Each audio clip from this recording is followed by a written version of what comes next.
There we go. We are going to start admitting people now because it is 7 o'clock. So we got a couple of people that have been waiting to join us, Excellent. and hopefully some other ones will be joining us along the way, because that's always the way these things go, right? We get started, and people kind of come in over the next few minutes. So, but it is 7 o'clock, and I don't want to keep people who have showed up on time waiting, and everyone else can just kind of we'll click them in as the time comes, not to worry. So if you see me having to suddenly kind of go and start pressing buttons on my computer, that's the reason. But anyway, I'd like to take this opportunity to welcome everyone to joining, and thank you for joining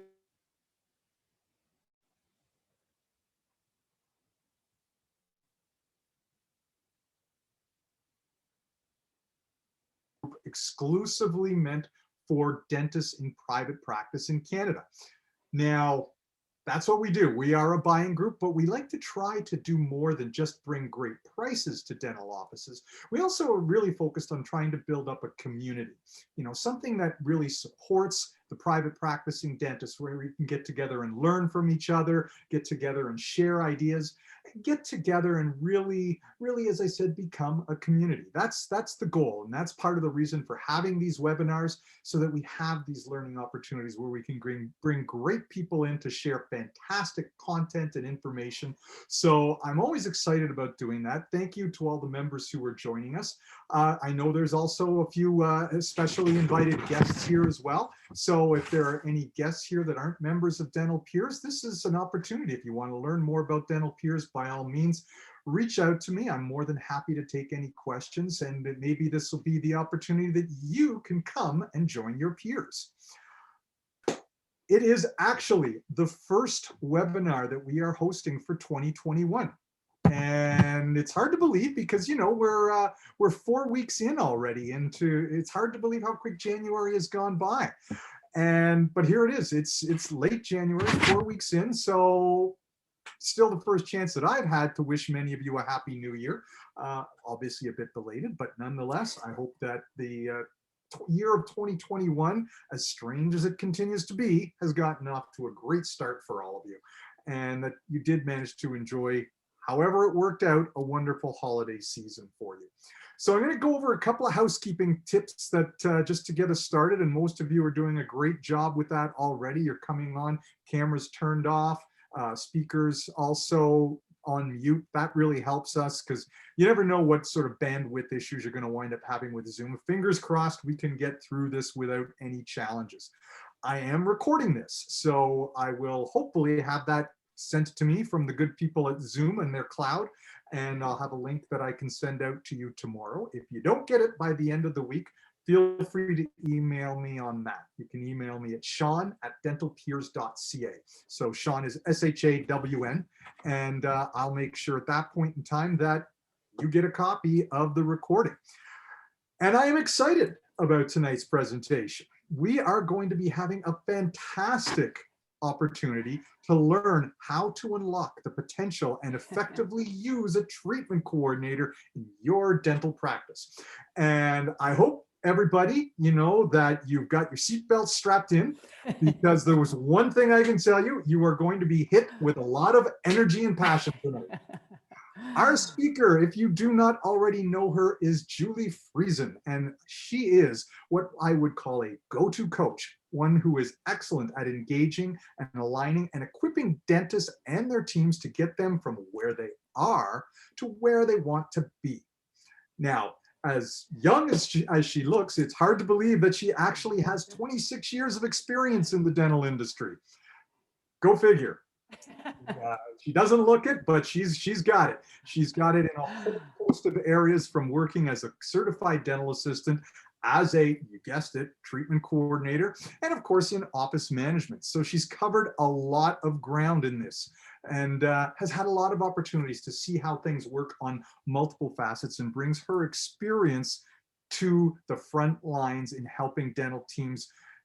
And she integrates a lot of her strong business knowledge and intuition and her own sense of always trying to learn and grow and learn new things for herself, so that she can help you successfully facilitate the ability to achieve and exceed your desired goals. You're going to find out really soon that one of her strengths is she is an excellent communicator and really, really easy to work with. She works incredibly well with teams to help create, implement easy, repeatable, effective systems, and as well as developing training solutions and programs that will work for your office. She's got a top-ranked track record of helping practices generate high returns in revenue, patient satisfaction, and she's coached and mentored teams at various levels within Canada. So she loves to really get down and help your team and all the individuals in your team increase their confidence, increase their job performance, and develop their own leadership skills and styles. So we're taking her out from behind the mask, putting her on the front lines today, and I am going to turn your things over to the ball of energy that is Julie Friesen. So Julie, say hi and take it away. Hi, Sean. Hi, everyone. Thank you so much, Sean, for that wonderful introduction and for your invitation to join you here on the Dental Peers webinar series. I am really excited to be here today and to be sharing some of my top coaching tricks on this topic of treatment coordinating. We've put together a really good and fun webinar today that's going to have some practical, clear tips that you can use right away. So I'm really excited to hop right in. But before we get started, I wanted to congratulate you, Sean, on the Dental Peers Meet Our Partners series. What a fabulous idea. Thanks. It's been a lot of fun to actually get the chance to sit down and talk to some of our partners, and a few of them have gone out. I've got a few more in storage that I'm waiting to send out. You don't want to inundate people all at once. But yeah, I'm going to be having a chat with the good people at Recall Max tomorrow and recording the next one. It's been fun. Thank you very much. No, it is a really good idea. And I'm really looking forward to hearing a little bit more about that and learning more about your partners as well. Well, I'm really excited to jump right into here. Like we mentioned, we've got a packed webinar today. It's full of takeaways and strategies and plans and tips. So right from the beginning, right to the very end. So you don't want to check out too soon. Grab your pen, grab a piece of paper, get ready to take some notes. And we're going to get started in just a moment. But I wanted to start with a little bit of a trailer, a webinar trailer. I don't know if those are done, but we're going to do a webinar trailer for you, a little bit of background on this webinar. Sean and I had the opportunity of working together and taking some of the questions from dental practices across Canada on the topic of treatment coordinator. We have used that to build a framework for this webinar today. The content is current, it's relevant, and it's got modern solutions for you and your team. So I'm looking forward to delivering some of these solutions today in a bit of a presentation mode. So whether you are a dentist who is here with your team today and wanting to grab some great strategy tips that you can be all on the same page with, or perhaps you are a dentist looking to implement a treatment coordinator, or maybe you're even a treatment coordinator yourself and you're looking for those training tips and tricks to be able to take your skills and performance to the next level, this webinar is for you. It's an all-play webinar. And I'm looking forward to getting started. We're going to use a bit of a screen share here now and then go into the presentation. Excellent. Let's do it. I'm gonna mute myself and turn my camera off. Just a reminder too for people, if you have any questions along the way, put them down in the chat function. I think everybody is pretty familiar with Zoom now. They know how it works. So just put your questions down in the chat function. Julie may not be seeing them because she's presenting, but if there's something that is really, Julie, I got to cut you off. I'll speak up and let her have that question then. Otherwise, if it's something that maybe we can address at the end, we'll try and save a few minutes for a little bit of a question and answer period if anyone does have anything they want to sort of explore in a bit more detail. So Julie, you're in the driver's seat. You can take it away now. Let's shift gears. Here we go. Okay. So here we are. I'll just get everything organized and everyone can see that now. Can you see that there, Sean? We're good to go? Yes, I can. I can. Okay, perfect. Just want to make sure. Myself there. Oh. All right, so I wanted to personally welcome everyone who is attending this webinar live today, and also to those who will be watching the recording later on. Welcome. The topic of this webinar today is how to unlock the potential and effectively use a treatment coordinator in your dental practice. We are going to button down on 3 simple solutions to unleashing your treatment coordinator to get results fast. As Sean mentioned, my name is Julie Friesen. I'm a dental coach, trainer, and consultant. My business name is Julie Friesen Dental Coaching and Consulting. That makes it super easy to remember. And I am delighted to be here to be sharing with you on this topic of treatment coordinating. We have some objectives for our webinar today, 6 objectives actually. We're going to start by going ahead and gain the competitive advantage. You will learn the pain points in a dental practice that a treatment coordinator solves and how this role will meet the new demands of the future.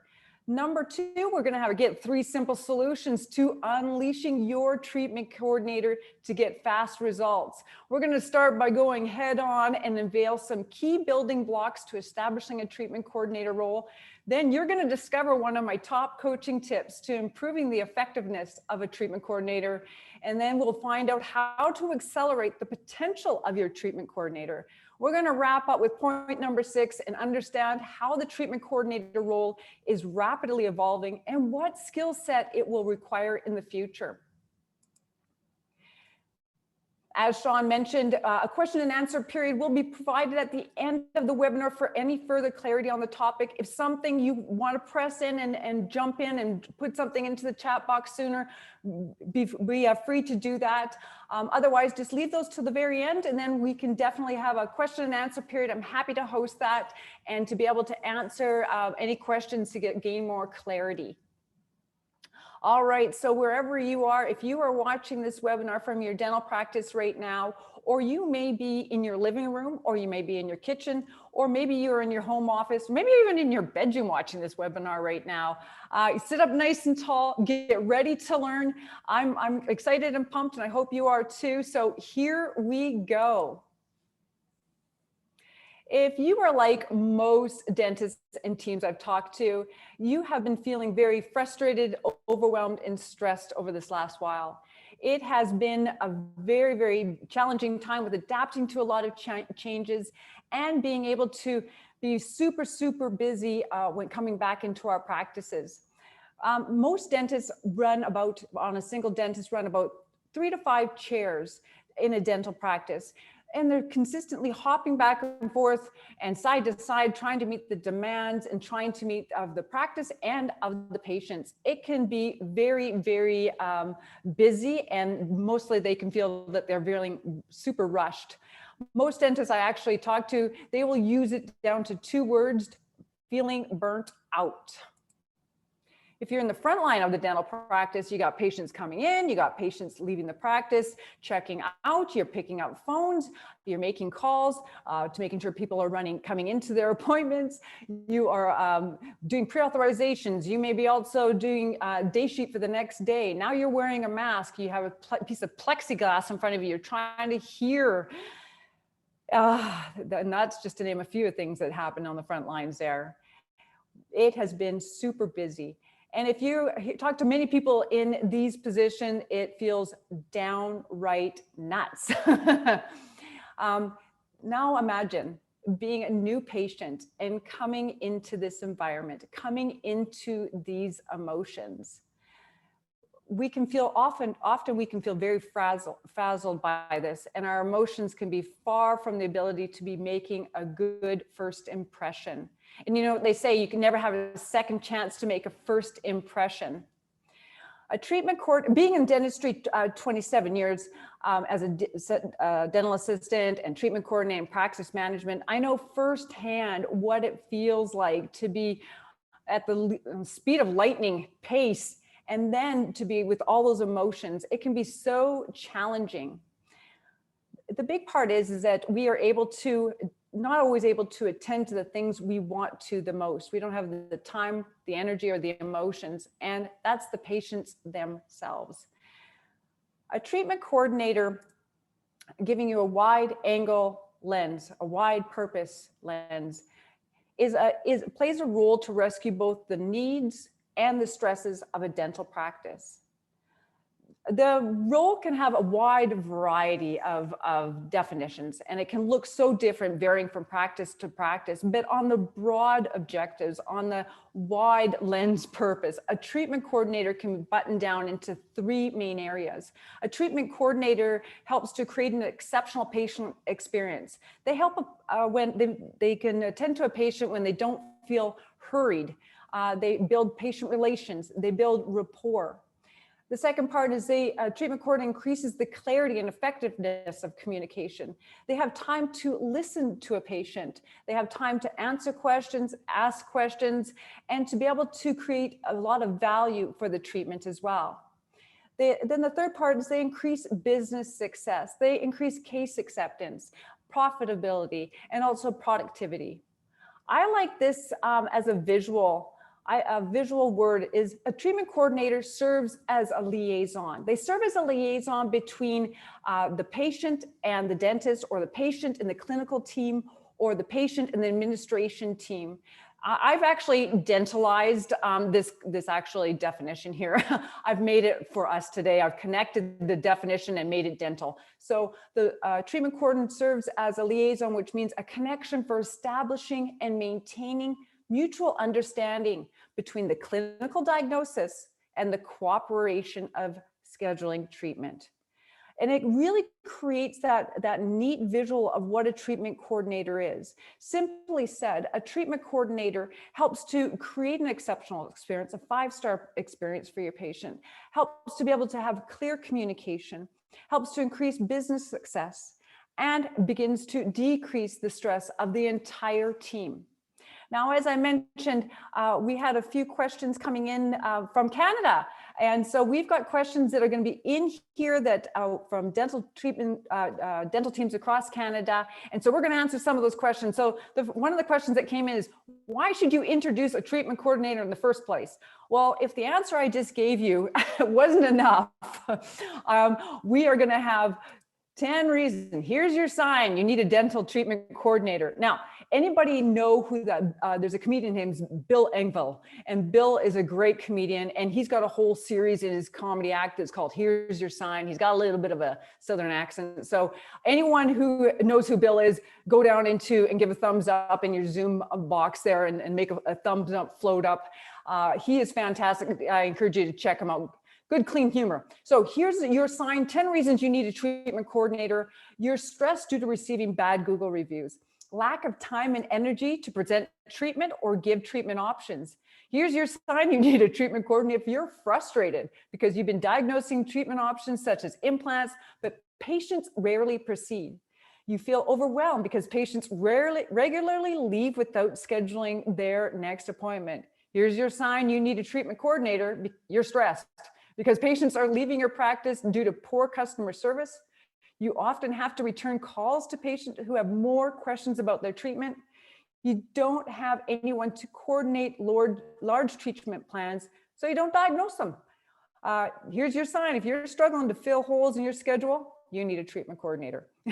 You're losing sleep because you're off your feet at work with little profit to show for it.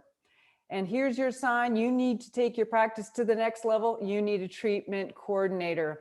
This is a great list. And this, at the bottom line of all this, all these costs are cost loss in time, money, and opportunity. All these on this list cost loss of time, money, and opportunity. A treatment coordinator, the main thing for treatment coordinator, building relationships. People like to do business with the people they know, like, and trust. Relationships are the key to success. You will find too that your patients will begin to refer more people to your practice because of the experience they had. Those things catch on and the service that they received. A treatment coordinator is basically the quarterback to patient experience, productivity, profitability, and decreases stress for the entire team.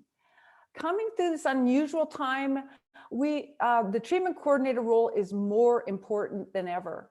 And if you're a stats person like me, you're going to love this next slide. Let's pop on to here. Let's get some stats. There has been a recent survey by it's called DIXA. DIXA is a customer service company, and they have done a stat recently on what we can expect post-COVID. So post-COVID, they're saying 59% of consumers will care even more about customer experience than they did in the before times. 75% of global respondents say they would continue to buy from a brand they trust, even if another brand suddenly becomes hot and trendy. And 94% say an online review has convinced them to avoid a business. Here we go. Here's your sign. It's time to start shifting gears. There's a time, this is such a time for opportunity. It's time to take action. Many of you may know a fellow named Jim Keller. Jim Keller is actually an engineer from Apple. And he has a quote here: "The deepest regrets are the things I did not do, the opportunities missed, and things unsaid." Evolving demands of customers and consumers and the economy, it's important to adapt quickly and not to get left behind. If you don't have a treatment coordinator, I would encourage you to get one as soon as possible. One of the things we do know is here, a treatment coordinator gains you a competitive advantage in your practice by meeting the needs of your patients, your team, and your business. All right, so let's jump right into the second question here. Here we go. Our second question across Canada was, where do we begin? That is an excellent question. And that drives us right up to the party and begins us into our very, very first objective, or our first solution. We're going to go head on right now. We're going to go head on and unveil some key building blocks to establishing a treatment coordinator. Again, we have three solutions today. They're simple solutions to being able to unleash your treatment coordinator and get results quickly. This is number one solution. The role of a treatment coordinator, as we mentioned, can really vary. And whether you are looking to implement a treatment coordinator for the first time, or perhaps that you have a treatment coordinator already, stay with me. Don't tune out. This is really important, these building blocks. Remember, we are trying to advance, accelerate, and unleash your treatment coordinator to be and to get to the next level. And we want to do that quickly. As a dental coach, one of the things that I've experienced with treatment coordinators is often that the role is, it's lacking clarity. They're not feeling very, very clear, not only about their, some of the training, but most specifically right now about the role itself. So to gain clarity of a treatment coordinator role, it really starts back on the building blocks of vision. Vision, what are we ultimately trying to accomplish from our work? There's never been a better time than right now to get back to that. What are we trying to accomplish from our work? And to get re-energized and to refocus that, to reevaluate. From the vision, we can, begin to say, okay, we've got it. This is what we're trying to accomplish long-term. What are some of those goals? Let's make a plan. Let's commit to that plan, and then get objectives. How are you going to do it? Actionable targets, and being able to figure out what's going to get you those results really quick. And then your outcomes. What results do you want to achieve? These four elements, vision, goals, objectives, and outcomes, they are really pivotal in developing, redeveloping, or accelerating the treatment coordinator role. They help you to gain that clarity so that you can, if you were onboarding a treatment coordinator or accelerating, you can weave in your treatment coordinator into that vision, into those, achieving those goals and outcomes. The clarity produced here creates purpose, and it creates direction. It gives you the ability to find things that you can measure. And it's so important for people to know, are we winning or losing? Not being able to just go and do a bunch of tasks, but people want to know that their work matters, that they are contributing to in a business. These things, in fact, are really the recipe for all the employees that we're basically bringing into the workforce right now. They want to know that their work matters, that they have purpose. They want to have clear direction. They want to be able to know that they are if they're winning or losing, and that they are contributing to a bigger purpose rather than just tasks. Here is a great example of that. Having a full schedule can be a mask over unlocked potential. That one's going to be worth watching again there. In fact, if you got your pen down, write that one down. Having a full schedule can be a mask over unlocked potential. What we do know is that having a really full schedule can be great, but we may have a treatment coordinator that has way more ability. Many times having a full schedule, we're not looking at the actual treatment acceptance rate. And many times we can be down into the 25 and 23% rate when we should be up to 80 or 90% case acceptance on diagnosis. And when you can actually be able to see that there's a bit of a gap, there's so much more potential for your existing treatment coordinator to really begin to dig deeper to find more potential for her to grow and stretch.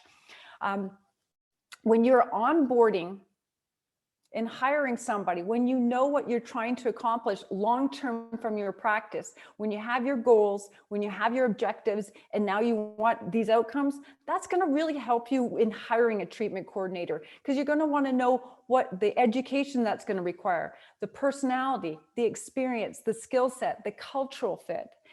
If you have a position that you are looking for a treatment coordinator, it's going to be more administrative. Then maybe you're going to be looking for different types of skill sets. And if you're looking for someone that is doing a lot more clinical, they're actually participating or in the new patient exam itself. As we talked about, this role can really vary. And a good example of this is if you were a dentist who does a lot of all-on-4 treatment planning and does a lot of all-on-4 cases, and you are looking to get a treatment coordinator to be able to coordinate that for you. You want to make sure you're hiring somebody that can really handle those conversations with large numbers for asking for fees. You're going to want to make sure you have someone who can really coordinate multiple appointments, being able to answer questions and ask some good questions, as well as coordinating things like pre-medication, and even talking if the patient has benefits, being able to, facilitate getting some information on that as well.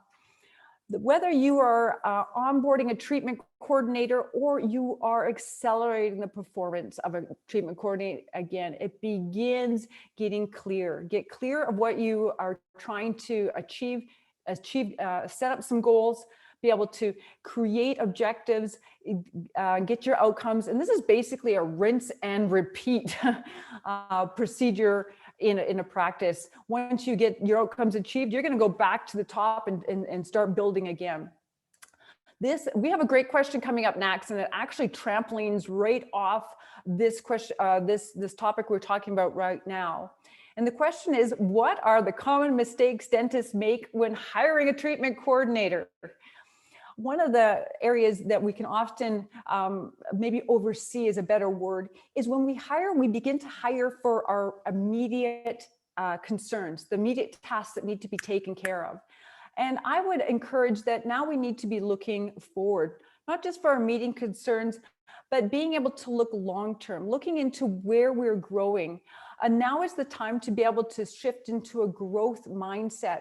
I believe in the next 2 years, and even as we've gone through these last 11 months, pardon me, there's been a lot of shifting, a lot of changes. We've really had to adapt. And I would encourage that this is just the beginning of that. And we want to make sure that we begin to hire people that are going to help us move forward into the next steps of the practice growth. As we know, if we hire someone, they usually stay with us for a long period of time. And again, that can really begin to set you back or cost you if you don't set someone up to actually help you move forward. So again, that would be an area. Make sure that you hire for the future, not just for the present. The next question we had here that came through was, what makes a good treatment coordinator? Background, knowledge, and training. Well, again, that comes down to saying, what are our outcomes that we're trying to achieve? What are our goals and outcomes? That's going to really help with knowing what kind of skill sets we need. However, saying that, thinking of where we are right now and where we are going in the future with dentistry and as a economy and as businesses and consumers all together, put all those components together, I would say these are some of the attributes you could try and capture if you are looking to hire a treatment coordinator. I would encourage to have minimum 5 years as a dental assistant, being able to answer the questions about treatment and being able to answer with confidence. And an active CDA license is an asset too, being able to go ahead and do some x-rays if that's needed as well during an appointment, especially if you're looking for someone to complete the new patient exam clinically as well as the administrative side. Excellent communications, ability to build strong long-term relationships, positive professional attitude, expert at multitasking, performing well under pressure, responsible, tech savvy, emotional intelligence, adapts readily, and is coachable. These would be some of the attributes that, again, I would say not only for hiring today, but for what the future will require. Now, if you have been dozing off to this point in this webinar, this is your time to snap right back and sit up nice and tall, because we're about to discover one of my top coaching tips right now, and that comes off the heels of this question here. What's one area the treatment coordinator and team should focus on? So this is going to bring us to our second solution. Our second solution, discover one of my top coaching tips to improve the effectiveness of a treatment coordinator. Now, this one area, one way to do that is to be able to create and master an effective patient transfer. How to keep our patients from leaving before they left. How do we establish the treatment coordinator as being a trusted advisor, being credible? How do we begin to prevent the derailment from the clinical diagnosis to the scheduling of treatment? And also, how do we prevent our treatment coordinators becoming known as the money people? So if you want your treatment coordinator to be established as a credible part of the team and as a credible part of the appointment, I'm going to say that one more time. You want your treatment coordinator to be established as a credible, important part of the team and an important part of the appointment. For time's sake, I've really simplified this whole concept of this coaching tip, but you can be written up on this one, and I'll grab your pens again, write this down. An effective patient transfer involves communicating, keyword, with the patient to the treatment coordinator. Again, effective patient transfer involves communicating with the patient to the treatment coordinator. Together with the patient, you share a replay to the treatment coordinator of what was done in the appointment, what did the doctor diagnose, what were his concerns, and the next step details. By doing this, you keep the patient involved in the appointment. They aren't leaving. They're not on their phones, and often, they're at Safeway. They leave. They think as soon as the clinical part's done, the whole appointment's over. We can all relate to that. We want to make sure that we keep the patient in the appointment till the very end, and part of that is by involving them, connect them to the treatment coordinator, get everyone on the same page, a mutual understanding, and keeping, again, that everyone is has the same understanding of what's happened in the appointment, and there's not that detachment of which you often will say if you're on the administration team. They'll go, well, he said I can just take care of it when I'm ready. In the book, there's that detachment. So we want to have everyone on the same page. I call this the communication triangle, and it is very, very efficient. The maneuver I like to call it is I actually call the full part of it the baton pass.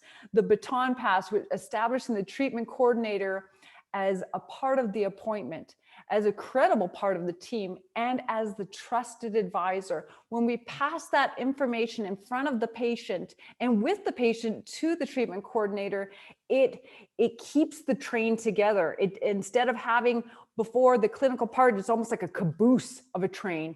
Now it keeps things connected. There's a mutual understanding. And this is especially important when you have a new treatment coordinator. You really want to help her get established with the patients and to becoming that trusted advisor. So doing this replay in front of and with the patient to the treatment coordinator really will get the immediate and quick results. It's one of my top coaching tips. And again, I've done it in a short version here today, but I really felt this was going to be valuable for you and to be able to get you some quick results and get you started. So let's hop right over to the next question here. Our next question: how can I get my treatment coordinator to be more effective? All right, so here we go. Solution 3 to unleashing your treatment coordinator. We are going to find out how to accelerate the potential of your treatment coordinator. From your existing treatment coordinator to onboarding a treatment coordinator for the first time, it all begins right here. It all starts with training. The biggest challenge with the treatment coordinator role is it's usually a merged role. We have a dental assistant, and when they become a treatment coordinator and they don't have the administration skills yet, or more challenging, we have the administrator and they don't, we put them into the treatment coordinator role and they don't have the clinical skill set yet. There's a huge gap in learning. And it can take a long time to be able to marry those two job roles and become effective and adapt the new responsibilities.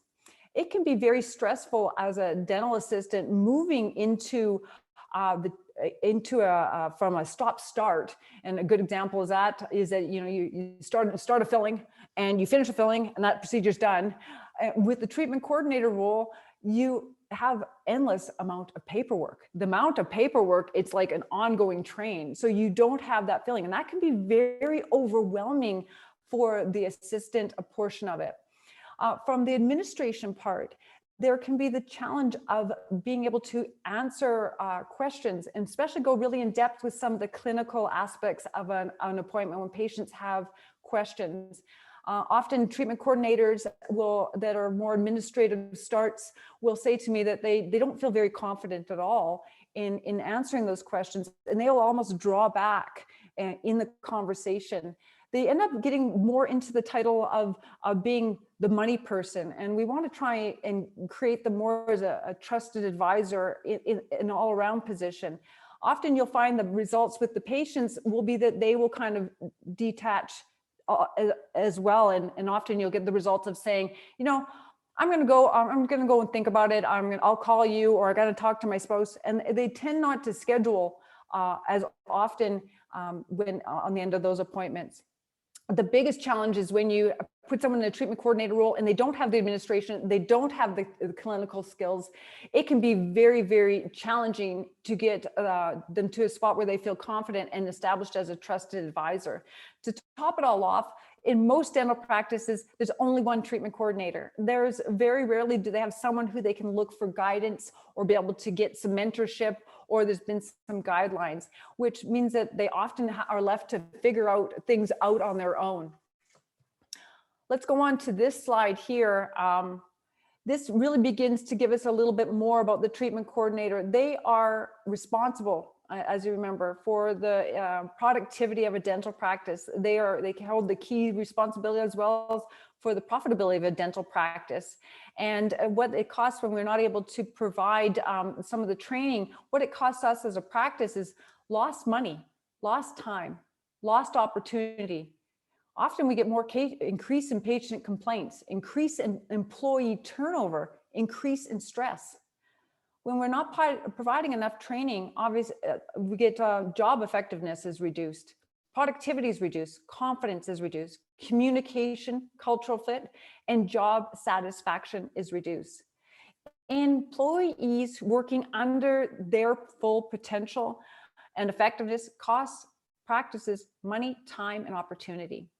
When it comes to the training portion of training our teams, dentists are fantastic. They know what they want their treatment coordinators to be able to train, and they're very good and know how to do it. However, often they're so busy, and then they often put things on the back burner because they're so busy. And then sometimes they lose interest. It's been so long, they've lost interest on maybe that kind of training, or being able to go ahead and find when they do get something implemented and they try to, and they get that resistance from the treatment coordinator, so they back off. Or they implement something very, very small, and then it's another year or 6 months before they implement things again. And training can be far and few and in between when they're helping out with that. Most commonly, most training is done internally by the person that may be in the position prior to them. You know, we get plunked beside somebody who's really good at the job. They know the process, the systems, but the problem is it gets so busy, and training can be intermittent, or it can be disrupted, or even the person who is doing the training is just tired of doing the training. And what we find is that the results can take longer. And we often, be honest with you, sometimes when the person who's really good at the job, doesn't mean that they're always the best person at teaching or giving those instructions. They're just really good at their job. They didn't sign up to be, you know, teaching all the time. So that can sometimes be a little bit of a derailment. What we do know is this: employees need a safe environment to learn, ask questions, and practice. Most employees that are undertrained or in those training situations, they feel like they may not understand, and they're embarrassed. They're embarrassed that they don't understand. I've worked with treatment coordinators that have been underperforming. They didn't really understand at all, and they'd been in the position 2 years. Their confidence was so back, and it also showed their results were back. They just needed a safe environment to say, I don't know. I don't know. And to give those options to be able to come alongside, make it safe, give them the training tools, help them practice, and really see them to accelerate. But most often, employees just stay underperforming. They just continue to stay where they're at, again, feeling embarrassed about not really understanding the job. I'm going to ask you a question now. What if you could increase your business growth 25% and have more new patients coming in the door? How would that make you feel? Most treatment coordinators are being underutilized. They have way more to give. They have way more skill set. They just need the training, the mentorship, and for someone to come along to help them go to the next level. Again, remember, a full schedule can be a mask. So we want to make sure that if we're just looking at the full schedule, saying, yeah, they're doing their job, but when you see their case acceptance is, you know, maybe 30, even 40%, we can see that there's so much more potential when we know where the benchmarks are and what is achievable. So that really helps. And again, we know this with employees right now. They know that the training, when they get onboarded, that they are feeling that often the training is not enough. And you can probably appreciate it when you are bringing a treatment coordinator in. Often maybe a treatment coordinator is leaving, so there's only 2 weeks to pick up the job, or they're already gone. So the person's just learning from the administration team and the clinical team what the job itself. The treatment coordinators I've been working with will often say that they just didn't get enough training. They want to know, they just didn't get enough. And it really ends up developing a lack of confidence. The neat part is when you provide those safe environments, teams and people grow quickly. Their confidence gets more. They sit up taller, and they're able to really lean into their roles. I've had the pleasure and the privilege of helping treatment coordinators when it comes to the case acceptance component of it. You know, first of all, understand where they're starting. We got to know if we're winning or losing, and to be able to come from a 23 or 24% and be able to accelerate that into an 80, 82%. And over a short period of time, that's 8 weeks. You know, we're not talking years to get these kind of results, or just getting that confidence, having those questions, being able to be more productive in their position. What you will find is this: they will be more productive. People who have training feel more engaged in their jobs, more motivated. They're more confident. They're more responsible. They're happier. And because of all those things, their patients, you find that there's increases on the patient referrals as well. We often have this. We often get fixed on what it costs to provide training to employees. The real question is, what is it costing you not to provide training to your employees? And that's both internally and externally. And and it's for our existing team members. We often think, well, you know what, they're not quite doing quite the job we want anymore. We need to switch them out and get a new treatment coordinator. Well, my encouragement is just to be able to take a moment and realize sometimes they just need a little bit of training or retraining into their position. It costs a lot less to add some training or retraining into a treatment coordinator than it is to rehire.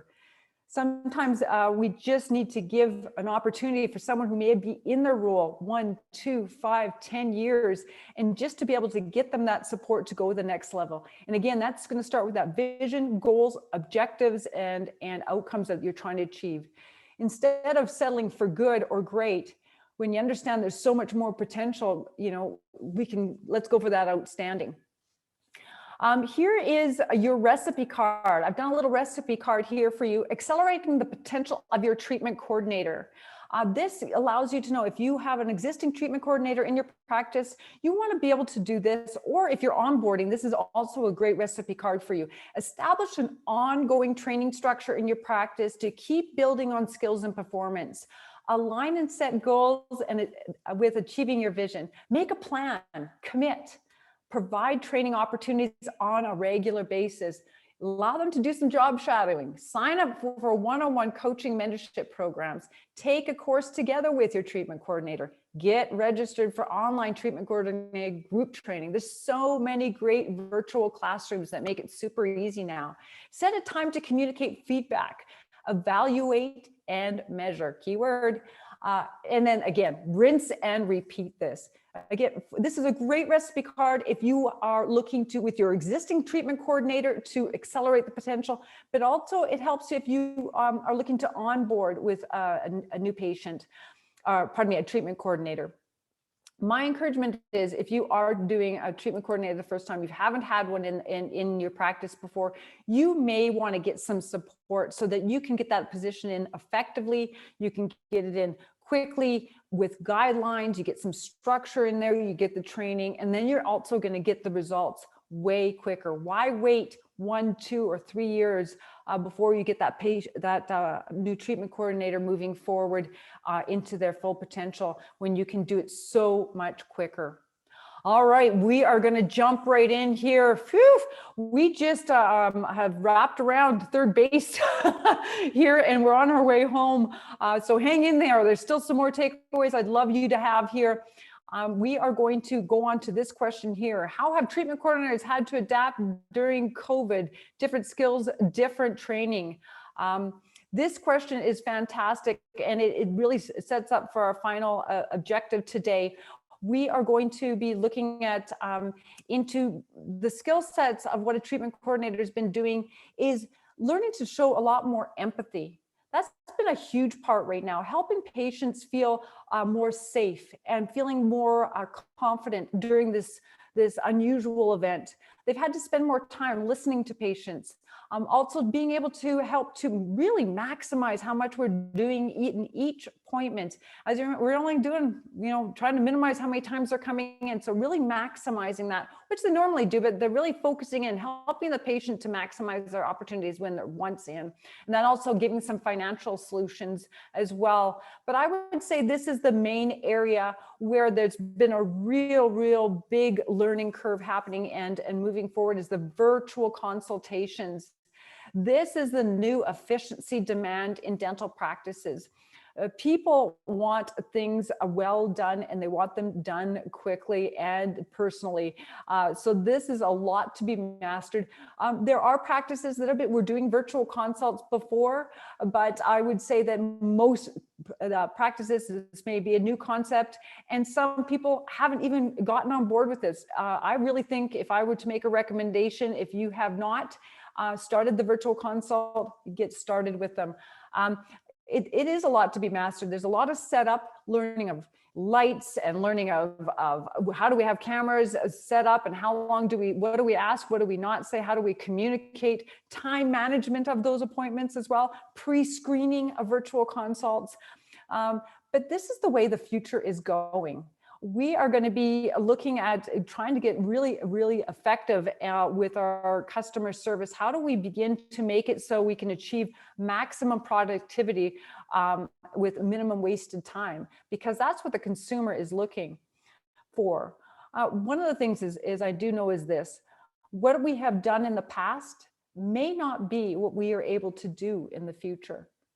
We may not be able to predict the future right now, but we can see trends coming. We can see trends coming down, and we can begin to adjust to those trends and things that we can control. One of the things that I've also learned here is being able to the skill sets, and we've talked a little bit about that. Empathy, the skill sets also of developing is, are they tech savvy? Are they able to be coachable? Are they adjustable?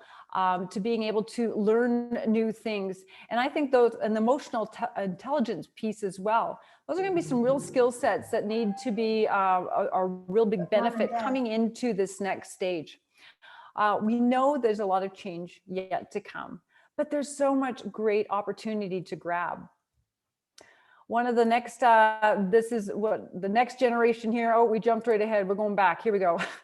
Technology in the future. Here's this cool bunch, Gen Zs. Have you heard about them yet? Well, they are up and coming. They are in our workforce now, but they are going to be the majority of the consumer coming forward. What we know is about this generation, they are fantastic. They know computers like nobody's business. In fact, they don't know a time before computers. So this generation is really looking for efficiency. They are looking to when things can be quick, but they do want that personal service. So what we do know is this: we need to adapt to this type of employee coming in, this type of a consumer in our practices.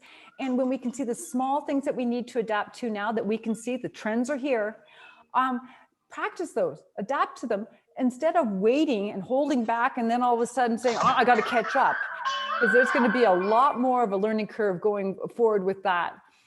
Unfortunately, no matter how amazing your treatment coordinator is, if you don't have the tools, if you don't have the ability to work efficiently, it will be incredibly difficult to achieve the type of customer experience that is going to be demanded here. This generation is fantastic, and they're going to have their Google reviews. So you are great.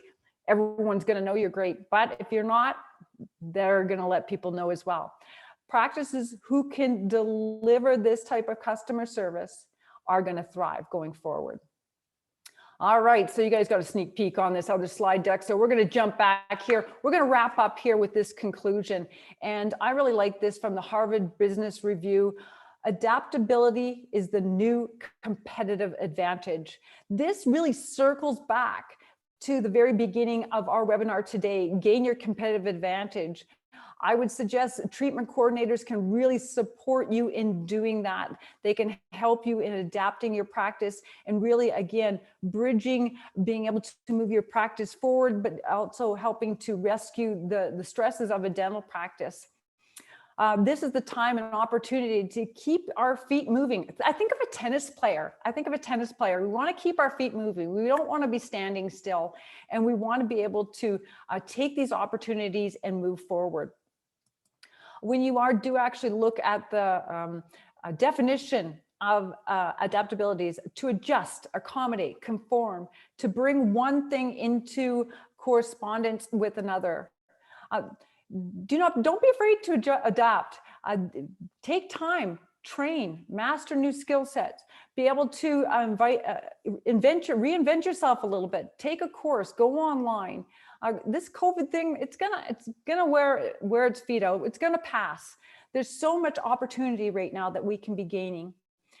So start with setting the vision, grab your goals, your objectives, your outcomes that you're trying to achieve. Work together with your treatment coordinator or new treatment coordinator to achieve those outcomes. Practice efficiencies, things like the patient transfer, and then be able to do some training so that you can really adapt quickly, that you're not waiting for delayed results. We have a lot of change coming out. Get the support, get the mentorship. Adapting is the key to the future. And I think this is the time where you can really have the practice you have been dreaming of. I just want to thank you very much. This wraps up our webinar today. I hope you got some great takeaways, that you have a piece of paper full with of little tools and practical tips there, and some strategies to take back to your teams. I had a lot of fun presenting this to you today. If I will encourage you, if you've got a phone right now, a mobile phone, take a screenshot of this. This allows you to see the different handles that I'm on. A lot of you so many have been reaching out right now on a regular basis to me. So you can connect with me on Instagram, LinkedIn, Facebook, or let's go connect with me on email. I'd love to hear from you. The neat part is that I'm also on Instagram, LinkedIn, and Facebook. You will see that I give a lot of tips and tricks away. So connect with me there. I want you to make sure that you get a chance to grab those. Again, there's so much value and so many valuable things in training right now that we can take advantage of. Also grab, while you have your phone out, take a screenshot of this. If you would like to have a free copy of today's simple solutions to unleashing your treatment coordinator to get the fast results, just email me. I'm happy to send those out to you. I'd be happy to just email those right back to you. All right. We talked about having some questions at the end. So if people have, we're going to go into a chat box. I think we're going to go out of screen share, jump back into Sean's living room here. I just want to thank you very much for allowing me to present to you today. It's been a real privilege and a real pleasure. So let's just jump out of screen share here, and I'm going to head back with Sean. Head back with Sean. Is he eating chips? No, I'm still here. I've been a All good right. student, paying attention. Excellent. So that was a lot of great stuff. I really appreciate that, Julie. And by all means, if anyone does have any questions, we got a couple of minutes that you can send them. So what someone's got here. I'm Baljo. I apologize if I mispronounced that name. Hi, Julie and Sean. Thanks so much for all this information. With the world being in the place it is tougher than ever to discuss financials of necessary treatment with patients. No kidding.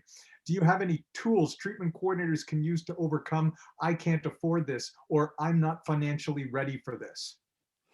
Yeah, no, that's a very, very good question. And I think, having some solutions in your pocket, what are you in your practice willing to do if we have dental needs, and what solutions are you going to be able to pull out to go ahead and be able to offer those to a patient? And I'll give you an example of this.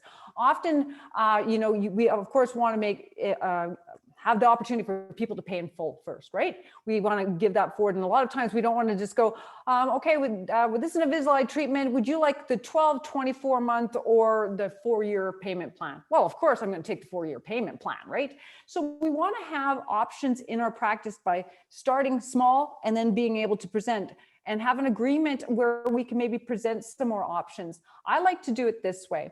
If I were with a patient and they said, listen, I'm just going to need to, that's a little bit more that I can do with it. If I don't have like a third party financing, I might say, excuse myself, knowing that, and go speak to the dentist, knowing that he's probably going to allow me to maybe do half down, half when they come back.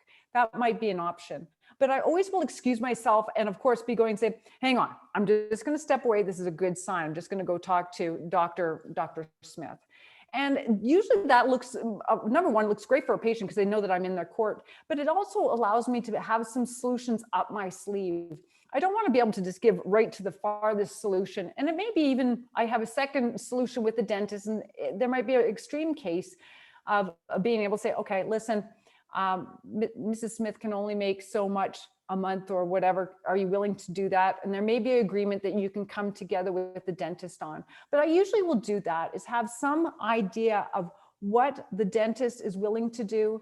Of course, as you know, we're not a bank, to do everything, but there will be some solutions that you can offer. So work together with if you are a dentist, come to agreement of what you're willing to do. If you're a treatment coordinator, don't be giving them the 4-year plan. Start small and see, I always offer right away, pay in full. I'm going to assume people pay in full rather than just go ahead and give them a bunch of options right away. I hope that I answered. I hope that was helpful. And if I can just add a couple of thoughts with respect to that, Julie, too. You sort of touched on the one aspect there with consulting with the dentist in terms of getting some ideas. as much as possible, you know that some of these things are going to be coming up. Now, you can't necessarily anticipate every single issue that someone is going to ask you about. Different patients are going to come up with different questions that, so every once in a while, someone is going to come up with something that is going to leave you scratching your head going, geez, never had that one before. Yeah. But you know a lot, and you especially know when it comes to the money that you're going to hear this. So you can plan some of this in advance as well, right? You can have a certain degree of latitude that you've worked out with your doctor, that you can be able to say, okay, this is something that you know that we can do. These days, you're seeing more and more people are using different third-party financing options. It's something that is becoming, it's been big in the States, obviously, forever, because they don't have as much in the way of dental coverage through employers as we tend to have in Canada. And I say tend to, but because treatment is really evolved so much, and dentistry has evolved so much, some of the treatment plans are a heck of a lot more expensive than anybody's insurance coverage is ever going to be. So having some of those third-party financing options is a great idea. And another aspect that Julie touched on and tied it in really well with respect to the COVID aspect is you've got to really up your empathy game at that point in time, particularly right now, because you know what? There are going to be people who really do need that treatment, but for some people, this pandemic and the lockdowns and the economic impacts, depending on where you're located, it's been harder for some people than others. So you know what? You may have to just be prepared to say, I hear you, I understand. We will always be here for you. I'm not saying you go to that right away, but to let them know I'm here when you're ready, because that just might be what you have to wind up doing. No, and I agree with you, Sean. And sometimes that means perhaps on the clinical aspect, and we're going to use the analogy of a crown versus a 5-surface filling. Sometimes maybe it's going to be that 5-surface filling, and we're going to have to put a time zone, and the patient's going to have to be very aware of that. Hey, this filling's only meant to last 1 year, or whatever you want to put a time, 2 years on it. And that this is what can happen. And maybe there's even a consent form on that, however you want to go. But that might be, in some cases, that if there's option, we may have to do that. And I think that with that, the fact that a patient understands, and again, maybe a consent form so that everyone's on the same page saying, hey, this is it, we're going to go with this procedure, but we are aware it may fracture, it could fracture below the gum line, we could lose the tooth. But they will actually really appreciate the fact that they had that option, that they could maybe do that. And if that tooth, on the other side of it, will come back and get the crown. Again, obviously we want to do the best for the patient, get the crown, but perhaps some options like that, if we need to consider that, with that mutual agreement, mutual connection, mutual understanding that this is not the plan A. And if I could offer one other little tip with respect to that, and this is sort of part of the training that Julie was alluding to, a key component that you absolutely have to do, not just with the treatment coordinator, I'd say with your entire team, but certainly with the treatment coordinator, is you have to implement role playing. You know these questions are going to come up. Role playing is practice. Role playing is practice. Role playing is coaching. All the greatest athletes, all the greatest performers in theater, in acting, they still get coached. They don't just sort of say, Michael Jordan didn't just go out there and say, I'm the greatest thing going, I don't need any coaching. He still had Phil Jackson there helping him along the way. Make sure that you spend the time to learn and work with your team and do some role-playing exercises, because especially if you're breaking in and training a new coordinator and you're looking at improving that person's skills, that person, they know that that a lot of the questions that are going to be coming their way.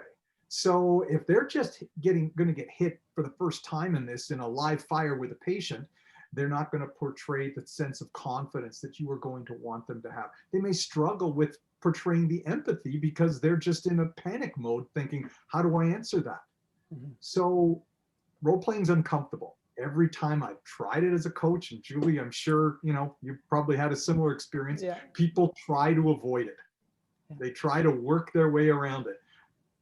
Don't let them. role playing is one of the best things that you can have in your tool chest as a training for your team.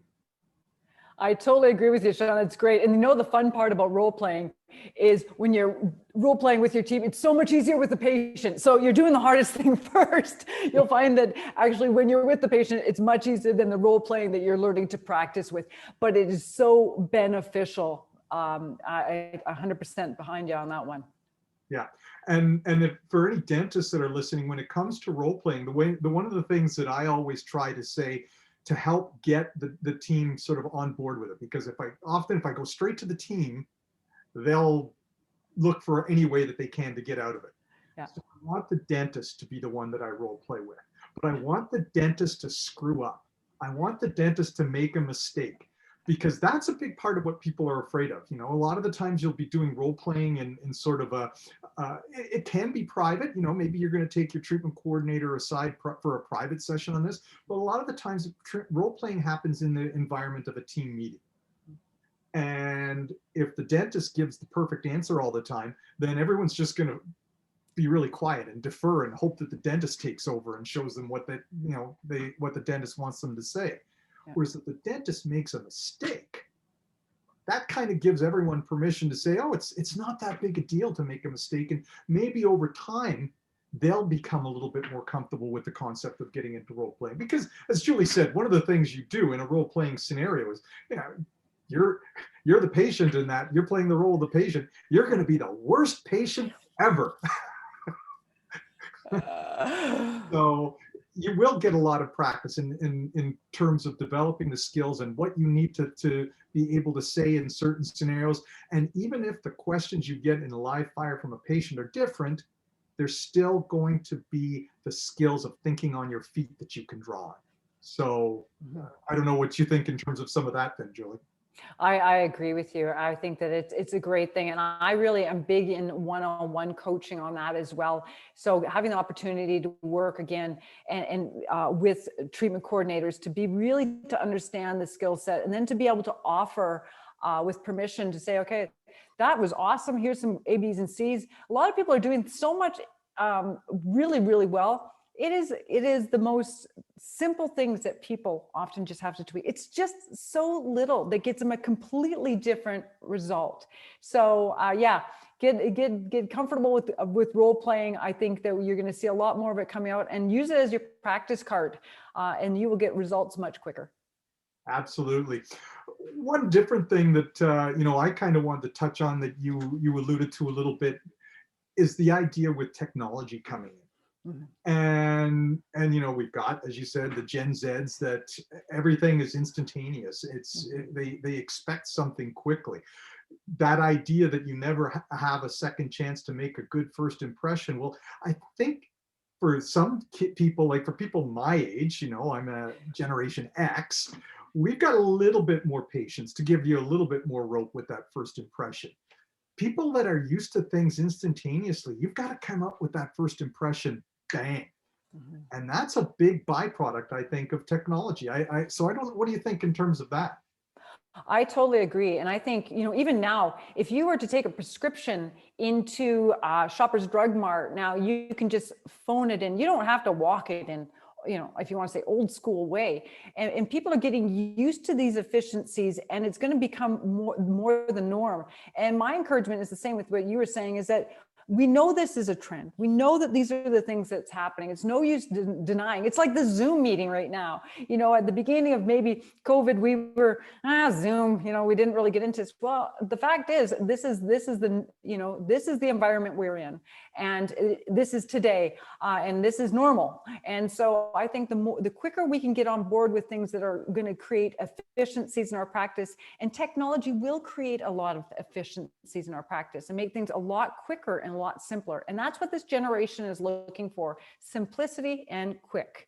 And I think when we can meet them where they're at and begin training now for them, I think the oldest of them is about 24, if I have that correct. I think they're a great bunch of people. They're going to be a great bunch of employees coming in, and they have so much to offer. But we get to now begin to be shift our mindset to this next stage of growth, and in our economies, in our customers, and in obviously our practices. And the timing for this discussion is sort of ironic because I was working on my blog that I put out monthly for oral health. All And the right. specific thing I was even talking about in my blog today was the idea that, COVID is really, from a lot of the articles that we're reading out there right now, COVID has really accelerated the adoption of a lot of technologies. A lot, especially technologies that reduce the human contact, if you will, touchless payments, more automated messaging, all these kinds of things, so that you have less of an opportunity to make direct personal contact with your patients. Great for efficiencies, but how do you then differentiate your practice from the practice down the street, which may not be all that far down the street in a lot of cities these days? That role of the treatment coordinator can be a vital aspect for that, because what you need to do as we reduce the number of human contact points that we have through automation, we have to really up the quality of that contact. Yep, you nailed it.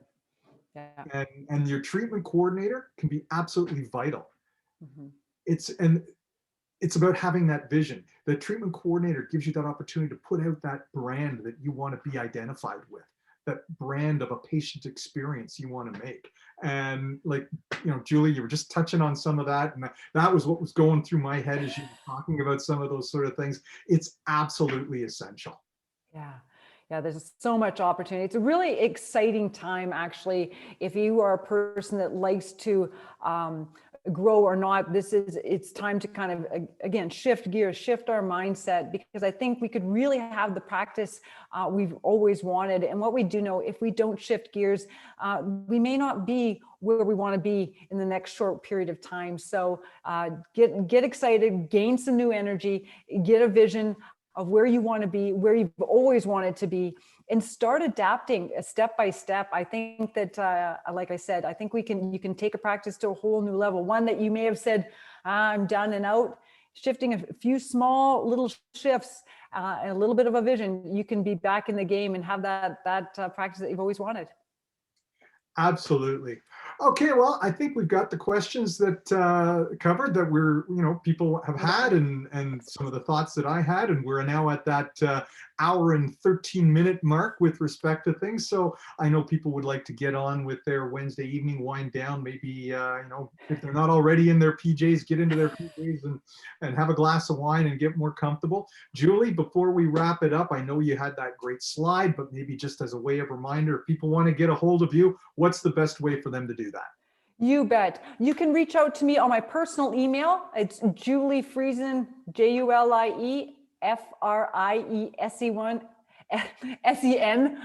number 1 at gmail.com. You can jump on the handles of, I'm on Instagram, I'm on LinkedIn, I'm also on Facebook. Happy to connect with you in all those ways. Love to hear from you, and love to, let's take your practice to the next level.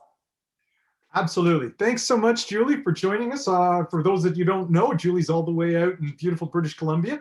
So she still has tons of time left in her evening. She probably hasn't even had supper yet. It's been a real privilege, Sean, today. Oh, it's been an honor to have you. And thanks everyone for joining us. I hope that you'll be able to join us at our next webinar, which we have scheduled always at 7 o'clock Eastern time. Look for us on February 16th. I'm going to be bringing in Carrie, and I always mispronounce her last name. I'm going to have to apologize to her on this, but Carrie Lepasich, and she's going to be speaking to us about communicating, assessing, and managing the oral systemic link. So mark it down on your calendar, February 16th, 7 o'clock. I hope you can be there to join us. But thank you everyone for joining in tonight, and I hope you all have a great evening. Thank you, everyone. Bye.